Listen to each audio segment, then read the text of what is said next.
What would you do if your HOA president kidnapped your child to teach you a lesson, only to find out you were a federal judge who could destroy her in court?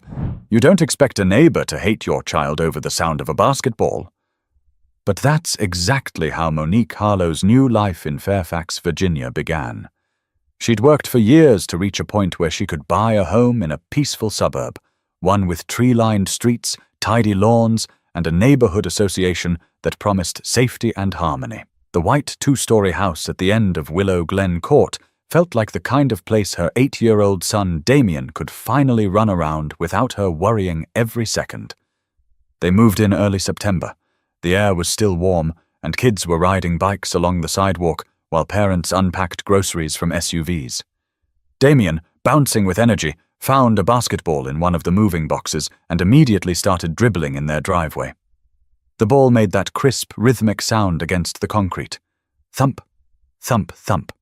Within 10 minutes, a woman with cropped blonde hair and a clipboard appeared at the end of the driveway. She had a fixed smile that didn't quite reach her eyes. "You must be the new neighbors," she said, walking up without waiting for an invitation. "I'm Cheryl Whitman, HOA president." Monique wiped her hands on her jeans. "Nice to meet you." Cheryl glanced at the basketball in Damien's hands, then at Monique. "We do have noise guidelines here. Continuous bouncing can be disruptive to the atmosphere." She paused, letting the word hang in the air like a warning. Damien stopped dribbling, unsure if he was in trouble. Monique forced a polite smile. "We'll be mindful," but inside, her stomach tightened. She'd barely been here an hour, and already there were rules about a child playing in his own driveway. Over the next week, Cheryl's presence became a regular occurrence. If Damien left his bike leaning against the garage, Cheryl would mention it the next time she happened to walk by. If Monique's garbage can was a few inches off the curb line, Cheryl would send a friendly reminder email. One afternoon, Damien came inside looking frustrated. "She told me I can't bounce my ball unless it's before 5 p.m., he said, throwing himself onto the couch. Monique exhaled slowly. "Did she say why?" "She said it ruins the neighborhood vibe," Damien replied, mimicking Cheryl's clipped tone. Monique tried to keep her cool. She had handled far worse confrontations in her career, but here, in this new chapter of her life, she wanted peace. Damien had already been through enough with their move. She wasn't about to start a fight over a basketball. Still, she made a mental note. Cheryl was watching them. A few days later, Monique was walking back from the mailbox when Cheryl stopped her near the corner. "I noticed Damien's been bouncing that ball again outside of approved hours," Cheryl said, her voice low but edged with irritation. Monique's eyebrows lifted. "Approved hours? It's all in the HOA handbook. Noise restrictions, property maintenance, all of it," Cheryl said, tapping her clipboard. "We have to maintain a certain standard here." Monique resisted the urge to laugh. "My son's playing in his own driveway, Cheryl. He's 8 years old." Cheryl's lips pressed into a thin line. "We'll see how this goes." And with that, she walked away. It was such a small moment, but Monique felt something shift.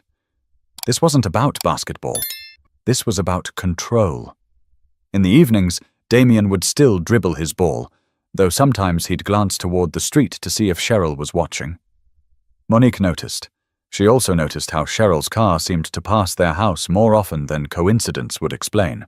One Saturday morning, as Monique was trimming the hedges, Cheryl slowed her walk to watch. "Those are technically supposed to be level with the walkway," she said casually. "Not taller." Monique met her eyes. "They're fine." Cheryl's smile tightened. "I suppose that's one opinion." By now, Monique had begun to understand what Cheryl was doing. It wasn't just about enforcing rules, it was about reminding them who held authority in this neighborhood. But Monique had no intention of bowing to anyone's self-appointed power. Still, she also knew people like Cheryl. They didn't stop. They escalated. And when they did, it was never in a way you could predict. But Monique didn't realize just how far Cheryl was willing to take things, until the day her son disappeared. By the second week of October, the tension between Monique and Cheryl had gone from irritating to exhausting. What began as small remarks had turned into formal complaints. Actual letters slipped into Monique's mailbox in white HOA envelopes with the association's letterhead. The first one was about excessive noise. The second was about Improper use of driveway space. The third, Monique read twice to be sure she wasn't imagining it, claimed Damien's basketball posed a risk of property damage and potential injury to passers-by.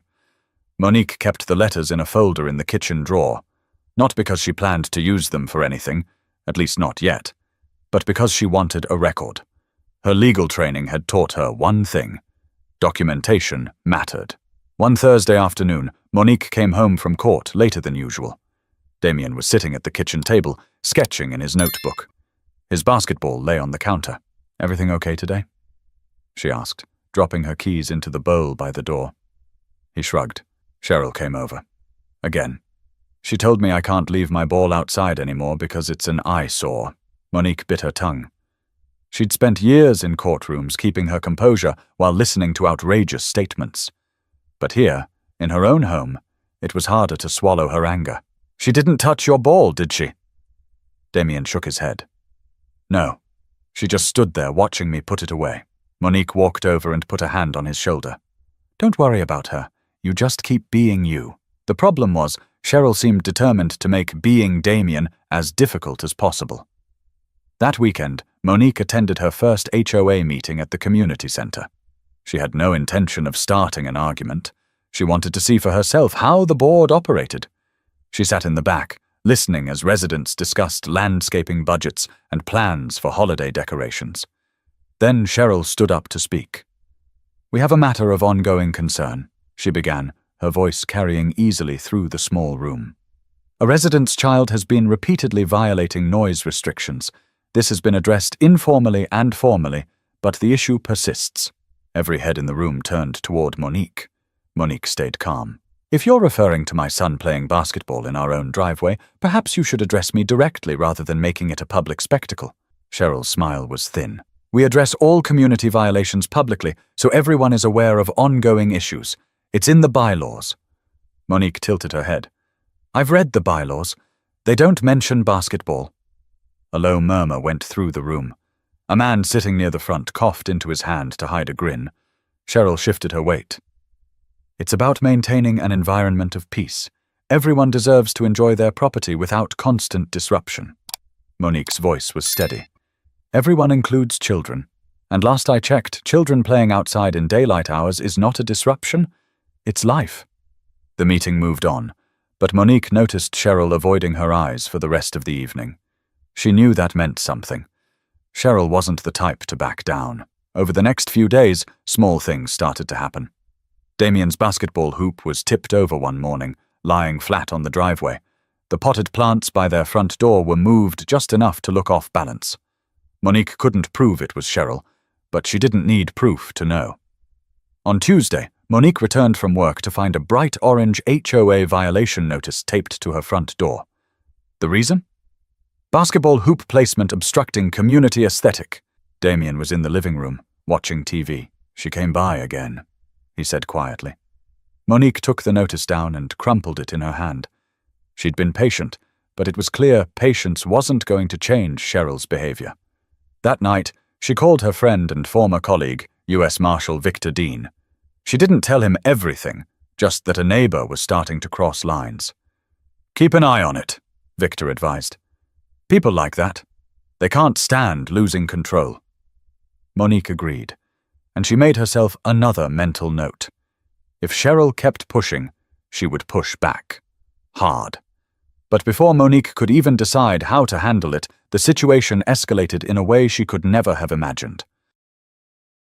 It was a Friday afternoon, the kind where the air felt sharp enough to hint that winter was coming. Monique was wrapping up paperwork in her home office when Damien called out from the hallway. "I'm going over to Liam's house. Be back before dinner." Monique leaned back in her chair. "Text me when you get there, and don't take the long way." He grinned, grabbing his hoodie from the coat rack. "Got it." Liam lived just 3 blocks away, across a small park and past a row of tidy brick townhomes. Monique knew the route. She'd walked it with Damien countless times. Safe neighborhood, middle of the day, nothing to worry about. An hour passed. Then 2. Monique glanced at the clock. It was almost 6. Damien usually came home by 5:30 at the latest. She pulled out her phone, opening their text thread. Nothing. She sent a quick message. Heading back? No reply. She tried Liam's mom, Kelly. Hey, is Damien still there? There was a pause. No, I thought he was with you. He left a while ago, around 4:30. The back of Monique's neck prickled. She kept her voice steady. He didn't make it home.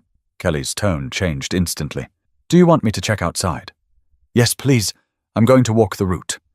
Monique grabbed her coat and stepped outside, scanning both directions down the street. She walked quickly, eyes darting toward every yard, every parked car. Halfway to the park, she spotted Cheryl standing by her mailbox, flipping through envelopes. Have you seen Damien? Monique asked, not slowing her pace. Cheryl's brows lifted. Not since earlier. Why? Did he do something again? Monique stopped. He's missing. Cheryl tilted her head, her tone unreadable. Kids wander off. He'll turn up. Something about the way she said it made Monique's stomach knot. If you see him, call me immediately. She didn't wait for a reply. By the time she reached Liam's block, Kelly was outside with her 2 kids, scanning the street. We checked the park, the alley, both ends of the block. Nothing, Kelly said, her voice trembling. Monique called 911. Within minutes, 2 Fairfax County patrol cars were on the scene. Officers spread out in pairs, knocking on doors, asking neighbors if they'd seen an 8-year-old boy in a grey hoodie. One officer approached Monique. Ma'am, do you have a recent photo of your son? She pulled one from her wallet, Damien grinning at the camera, holding his basketball. The officer nodded and spoke quietly into his radio. The search widened. Flashlights cut across front yards as dusk settled in. Neighbors who barely spoke to Monique before were now walking the streets, calling Damien's name. The tension in the air was heavy, each passing minute stretching longer than the last. Kelly came over, clutching her phone. My neighbor 2 doors down has a doorbell camera facing the street. She said she saw Damien walk past earlier. But then... Kelly trailed off, glancing toward Monique. You should see it yourself. They hurried over to the neighbor's house.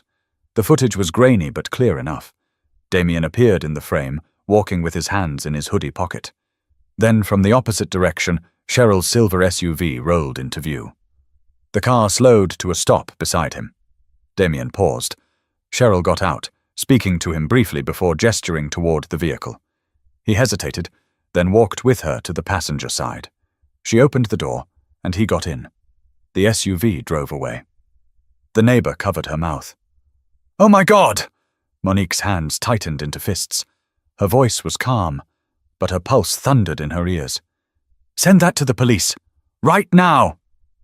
Within minutes, officers were at Cheryl's house, knocking on the door. Monique stood at the edge of her driveway, watching as Cheryl answered, expression almost bored. One officer stepped forward. We need to speak to you about a missing child, he said. Cheryl crossed her arms. I know exactly where he is. Monique took one step forward, her voice sharp. Where is my son? Cheryl's eyes flickered. He's fine. I just wanted to teach him some respect, and maybe remind you that this community has rules. Every muscle in Monique's body was screaming to push past the officers, but she knew better. She locked eyes with Cheryl and spoke in a voice low enough that only she could hear. You just made the biggest mistake of your life. But Cheryl still didn't know who she was dealing with, or how quickly this was about to spiral out of her control. By the time the footage had been reviewed, the urgency shifted from search to recovery. The moment Damien was seen entering Cheryl's SUV, the Fairfax County Police classified it as an abduction. Squad cars that had been slowly circling the neighborhood now moved with purpose, red and blue lights reflecting off windows and garages. Monique stood on the curb, arms folded tightly across her chest. The adrenaline in her veins felt almost electric. She wasn't a panicked parent anymore. She was a mother whose training and instincts were fully engaged. The officers didn't yet know she was a federal judge, and she hadn't told them. Not yet. 2 detectives arrived in an unmarked sedan. Detective Aaron Holt, tall with salt and pepper hair, took the lead. We have units canvassing all major roads out of here. Do you know where Cheryl might take him? Monique didn't hesitate. If she's petty enough to abduct a child over HOA rules, she's petty enough to take him somewhere close, to prove a point, not disappear. Detective Holt scribbled a note. We've got an address for a second property she owns about 15 minutes away in Lawton. Units are headed there now. While the police worked, the neighborhood buzzed with murmurs. People who had politely avoided Monique since she moved in now huddled in small groups, whispering about what they'd just seen. Some were clearly shocked. Others, not so much. It became clear that Cheryl's controlling behavior had been a long-standing issue, but no one had ever challenged her. Kelly walked up, holding a thermos. "You need something warm? You're shaking." Monique took it, though she didn't drink. "She's had issues with us since day one. But this, she crossed into something she can't walk back from." Kelly nodded. "You're not the first person she's gone after, but you're the first who might actually do something about it." An officer's radio crackled. "Unit 12 to command. Suspect vehicle located at 1820 Cranford Lane.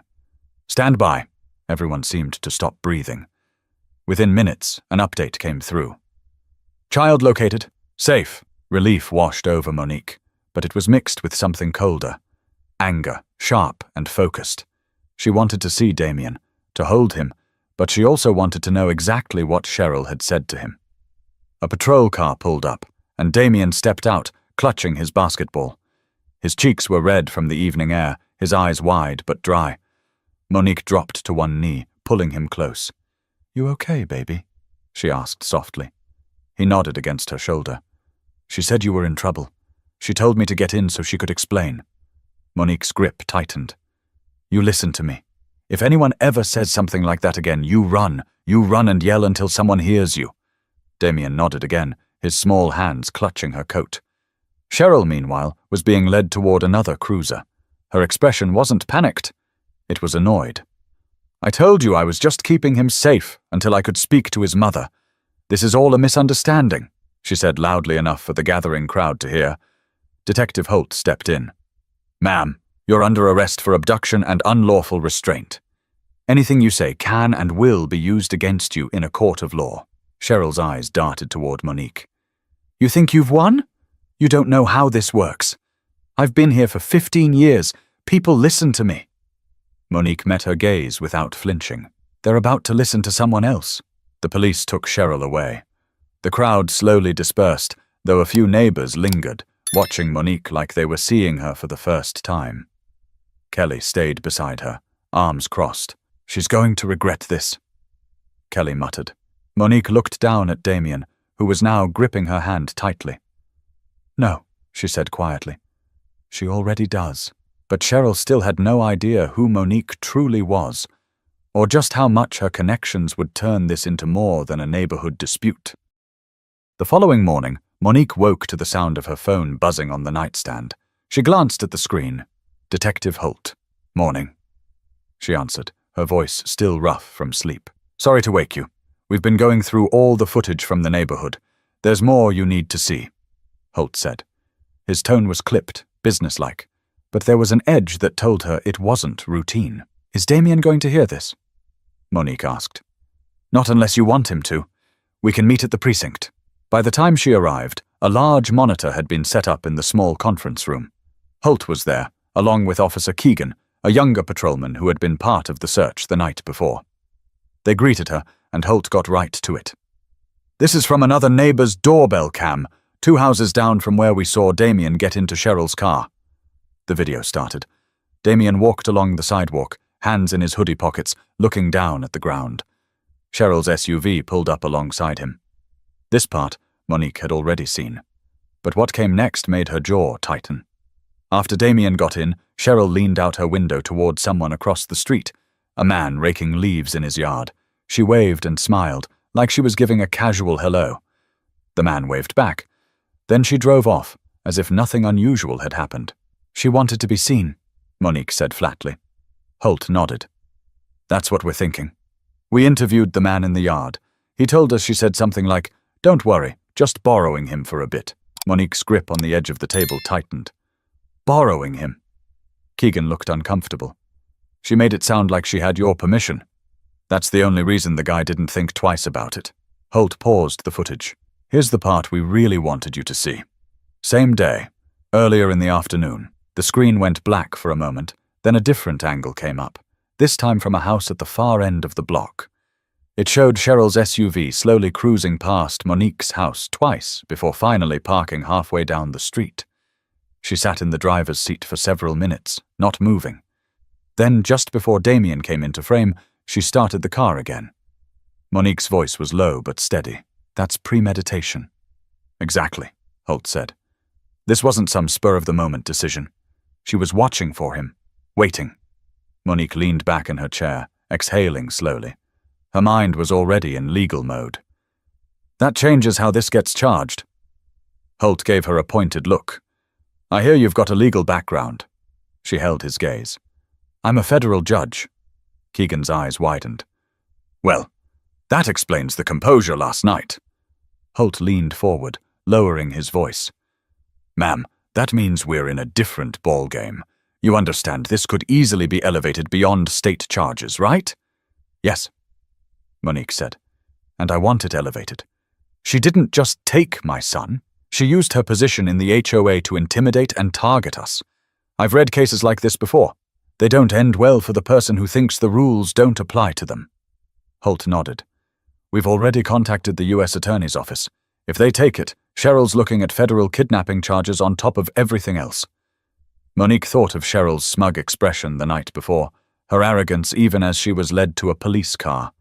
The image burned in her mind. What happens next? She asked. She's being held at the Fairfax County Detention Center until her arraignment on Monday. We'll push to keep her there without bond. Holt hesitated before adding, I don't think she realizes how serious this is. She's still claiming it was a misunderstanding. Monique gave a humorless laugh. She'll realize it soon enough. As Monique left the precinct, she saw Kelly waiting near the parking lot. I wanted to see how you were doing, Kelly said, falling into step beside her. I've been better, Monique replied. But I've also been worse. Kelly hesitated. You know some people in the neighborhood are already defending her, right? Saying it's being blown out of proportion. Monique stopped walking. She abducted my son.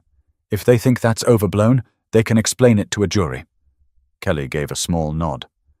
I wouldn't want to be her right now.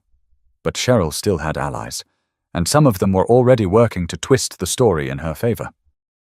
By Saturday afternoon, the neighborhood group chat was boiling over. Screenshots started popping up on Monique's phone, messages from residents defending Cheryl, framing what happened as a misunderstanding or a well-intentioned mistake. Some claimed Damien had been wandering too far and that Cheryl was simply keeping him safe until his mother got home. Monique didn't reply, but she read every word. She wanted to know who was speaking up and who was staying silent. Late in the day, Detective Holt called again. We're bringing Cheryl back to the neighborhood briefly, he said. She agreed to direct us to where she claimed she was taking your son, and we need to verify. You may see us outside. Monique hung up and stepped onto her porch. Minutes later, a black SUV rolled up, followed by a marked cruiser. Cheryl was in the back seat, her hands cuffed in front of her, an officer on either side. She looked out the window, and when she saw Monique, her lips curled into something between a smirk and a sneer. The officers guided her out and toward the sidewalk. Holt approached Monique. You don't have to be out here for this, he said quietly. I'm fine, she replied, her voice even.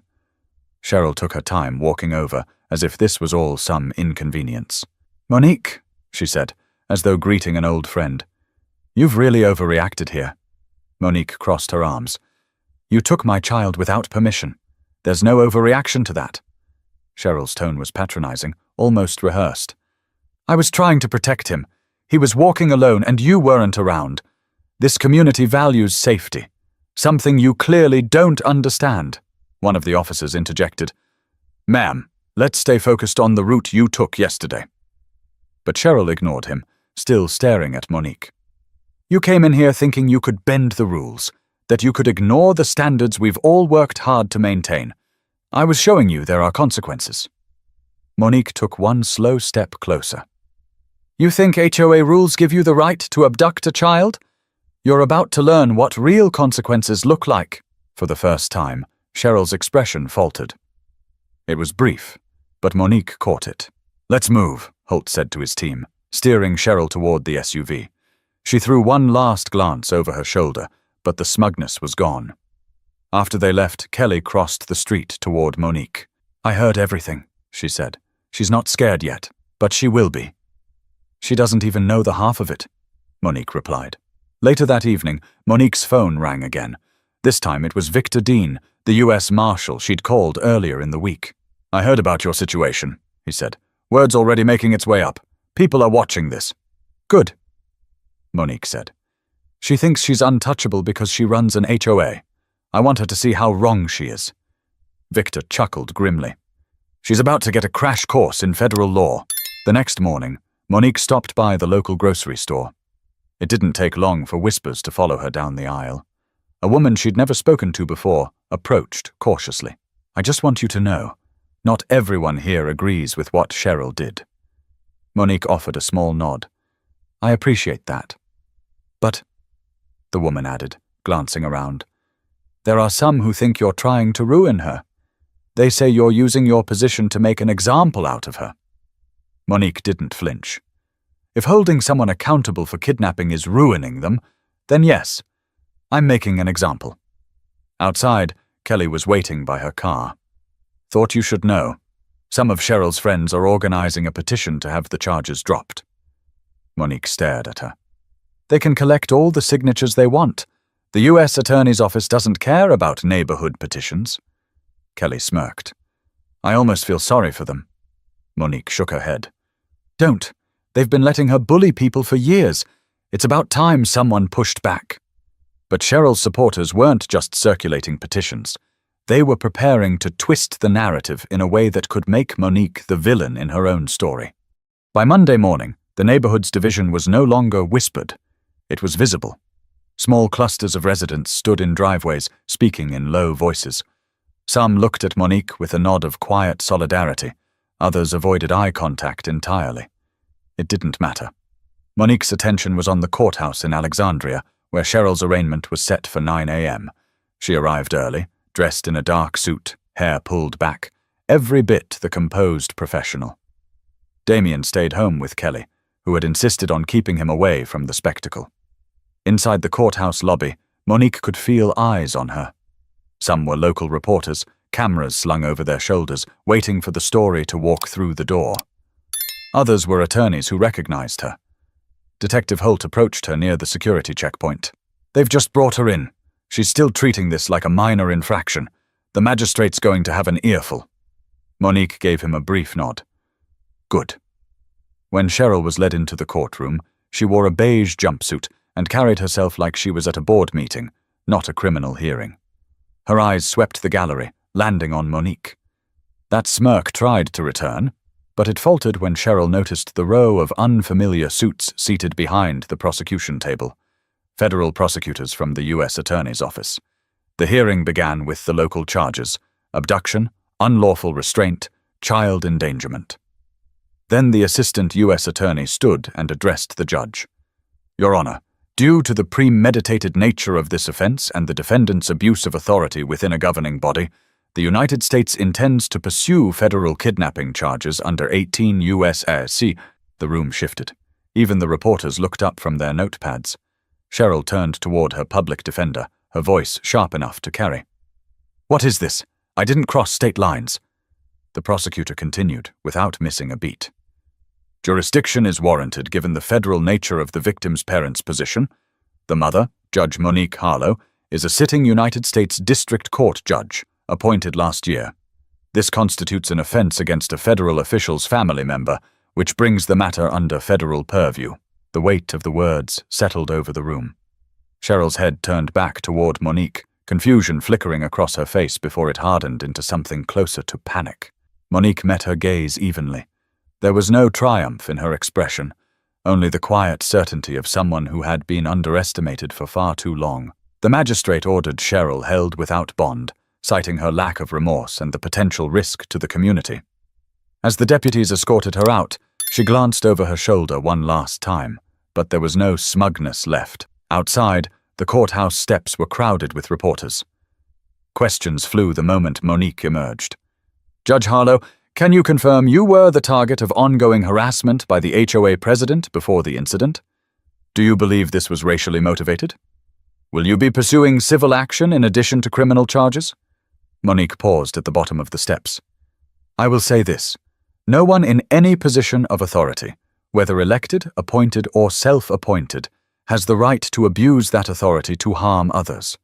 And when a child is involved, the line isn't just crossed. It's obliterated. The law exists to protect the vulnerable, and it will be enforced. She didn't wait for follow-up questions. Holt was waiting nearby, and together they walked to the parking lot. You handled that perfectly, he said.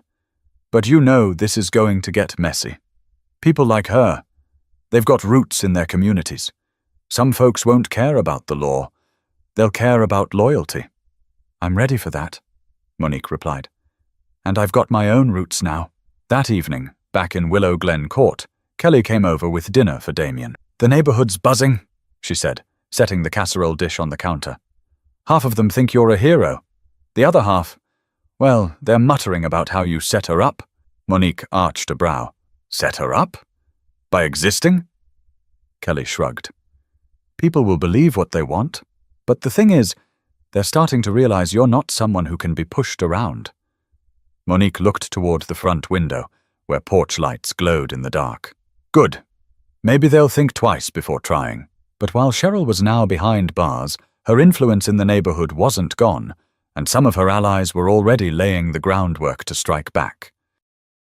Even with Cheryl behind bars, the neighborhood didn't return to normal. If anything, the tension thickened. By Tuesday morning, flyers had started appearing in mailboxes, unsigned, printed on plain white paper. They accused Monique of weaponizing her position and destroying a respected community leader over a misunderstanding. Kelly brought one over, slapping it on the counter. Found this in mine this morning. Same thing went out to everyone, I think. Monique picked it up, scanning the words. Respected community leader, she read aloud with a faint, humorless laugh. They make it sound like she's some kind of saint. Kelly crossed her arms. I'm betting it's her friends from the HOA board. They're trying to frame this like it's political, not criminal. Damien came in from the living room, holding his backpack. Are people mad at us? Monique crouched down so she was eye level with him. Some people don't understand what happened. But that's not your job to fix, okay? You just go to school and be yourself, he nodded, though she could see the weight of the past few days lingering in his eyes. Later that morning, Monique drove to the Fairfax County Detention Center for a scheduled meeting with the assistant U.S. attorney assigned to the case, Rachel Cortez. A sharp, no-nonsense prosecutor, Cortez had already compiled a thick file of witness statements, HOA communications, and security footage. We've got enough to show a pattern of harassment leading up to the abduction, Cortez said, flipping through the file. The emails and notices you've kept are gold. They show intent, not just a one-off bad decision. Monique leaned forward. And the footage of her circling the block before Damien came into view? That's what elevates this to premeditation. Jurors understand instinctive acts. They don't forgive planned ones. Cortez paused, lowering her voice. But you should know. She's not pleading out yet. She's telling her lawyer she'll fight this all the way. Monique didn't flinch. Then we'll fight too. When she got home that afternoon, 2 reporters were waiting near the edge of her driveway. One called out, Judge Harlow, is it true you've faced pushback from other residents? How do you respond to accusations you're using your position for revenge? Monique didn't stop walking. This isn't about revenge. It's about the safety of my child. That's not negotiable. Inside, her phone buzzed with a text from Victor Dean. Heads up, Cheryl's sister is talking to a local blog. She's pushing the idea that this was just a neighborly misunderstanding blown out of proportion. Monique replied, let her talk. The truth's on our side. But she knew public perception could be a battlefield all its own. That night, Kelly came over again, this time with a bottle of wine. They sat at the kitchen table while Damien played a video game in the other room. Some of the board members are circling the wagons. Kelly said, I overheard them at the community center earlier. They think if they paint you as the overreacting newcomer, they can convince people to ignore the legal side of this. Monique swirled the wine in her glass. They're welcome to try. The legal side isn't going anywhere. Kelly leaned in. You know what I think? They're scared. Not just of you, but of what happens if the rest of the neighborhood realizes they don't have to put up with being bullied. Monique gave a small smile. Then maybe something good comes out of this after all. The next morning, Cortez called again. You should know, we've scheduled a press briefing after the arraignment next week.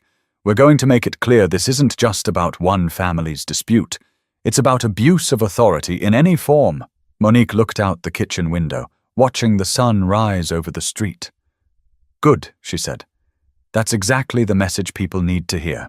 But before that briefing could happen, one of Cheryl's closest allies on the HOA board was about to make a move that would drag the fight out of the courtroom and right back into Monique's front yard. The move came on a Thursday afternoon, when Monique returned from court to find an official-looking notice taped to her front door. At first glance, it looked like another HOA violation slip, but this one was printed in bold red letters across the top. Notice of community infraction. The supposed infraction? Harassment of board members and disruption of community harmony. Monique stood on her porch reading it twice. It wasn't just petty, it was calculated. The notice was signed by Gregory Tate, Cheryl's vice president on the HOA board, a man Monique had barely exchanged 2 words with since moving in. Kelly appeared from across the street, hands stuffed into her sweatshirt pockets. You got one too, huh? She called out. Monique raised the paper. You mean this? Yeah, he's delivering them to every house with a sign that says they support you.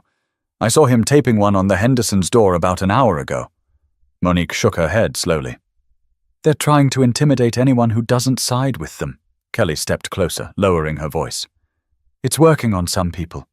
I've already had 2 neighbors tell me they're worried about getting dragged into this. Later that evening, Monique attended a hastily called HOA meeting at the community center. The room was packed. Residents lined the walls, whispering in low tones. Gregory stood at the front beside the treasurer, a stack of the red-lettered notices in front of him. We need to address the damage being done to our community's reputation, Gregory began, his tone dripping with self-importance. One neighbor's actions have brought negative attention, police activity, and media scrutiny into our peaceful neighborhood. We have to ask ourselves, is this who we are? Murmurs rippled through the crowd. Monique raised her hand, then stood before he could respond. If by negative attention you mean the arrest of your HOA president for abducting a child, then yes, that happened. But it happened because she did something illegal, not because I reported it. Gregory's jaw tightened. This isn't a courtroom, Judge Harlow. This is about community standards. Community standards don't trump federal law, Monique replied evenly. And no title, HOA president, vice president, or otherwise, gives anyone the right to target, intimidate, or abduct a child. Someone in the back clapped. Another voice called out, She's right! The tension shifted slightly. Small, but noticeable. Gregory tried to regain control. We're not here to relitigate. We're here to decide if continued disruption warrants removal from the community. Monique arched a brow. Removal? You're suggesting evicting me because I pressed charges against a criminal act? A man near the front, one Monique recognized as the neighbor who'd given police the first doorbell footage, stood up. Greg, you're out of line. If it had been your kid, you'd be thanking her. The room erupted into overlapping voices, some defending Monique, others accusing her of making things worse. Holt, who had slipped in quietly along the back wall, caught Monique's eye and gave the slightest nod. He was there as an observer, but she knew he was also taking notes. When the noise finally died down, Gregory forced a smile. We'll table this for now, but I think everyone here understands the impact this situation has had. As the meeting broke up, neighbors avoided each other's eyes, filing out in silence. Kelly walked beside Monique toward the parking lot. You made some headway in there, she said. A few people who were on the fence just saw them try to railroad you in public. Maybe, Monique said. But this isn't about winning them over. It's about making sure they know the truth before they get fed another one of Cheryl's stories. When they reached her car, Holt stepped forward. That was a power play, he said. Greg's hoping to keep the heat off Cheryl while she's in custody. The U.S. attorney will want to know this is still active on the ground. Monique nodded. Tell them I'm not backing down. But with the community now split almost evenly, Monique knew the final act of this battle wouldn't just happen in court. It would happen here, on her own street. The sentencing hearing came 6 weeks later. By then, the media attention had slowed. But in Willow Glen Court, the undercurrent of tension hadn't gone anywhere.